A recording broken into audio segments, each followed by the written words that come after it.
हा आहे दापोली खेड या राज्य महामार्गावरील कुवे घाट. या कुवे घाटामध्ये हे एक तीव्र स्वरूपाचं वळण आहे.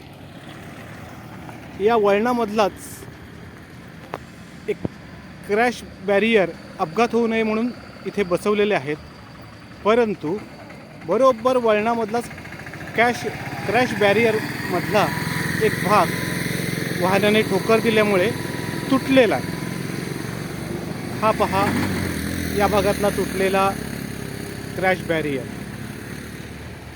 परंतु हा तुटलेला क्रॅश बॅरियर पुन्हा जोडण्यासाठी किंवा पुन्हा तिथे नवीन बसवण्यासाठी सार्वजनिक बांधकाम विभागाने कुठलेही प्रयत्न केलेले नाही.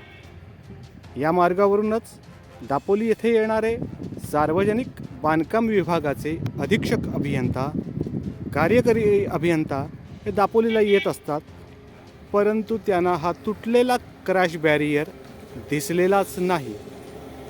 हा तुटलेला क्रॅश बॅरियर पुन्हा बसवण्यासाठी त्यांनी कुठलेही प्रयत्न केलेले नाहीत.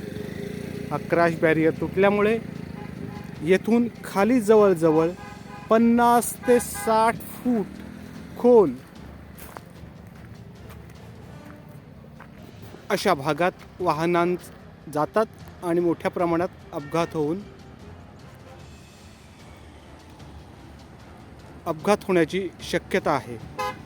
त्यामध्ये मृत्यूही होऊ शकतात. परंतु सार्वजनिक बांधकाम विभागाच्या अधिकाऱ्यांना त्याचं काहीही सोयरसूतक नसल्याचं दिसून येतं. हे पहा, आता ही एस टी येते, तिला किती वळण घ्यावं लागतंय बघा. तेवढ्यात समोरून सुद्धा वाहनं येत आहेत. बघा, अशी परिस्थिती आहे. या भागात दापोली तालुका पर्यटन तालुका असल्यामुळे मोठ्या प्रमाणात पर्यटक येतात. त्यांना या घाटाचा अंदाज नसतो.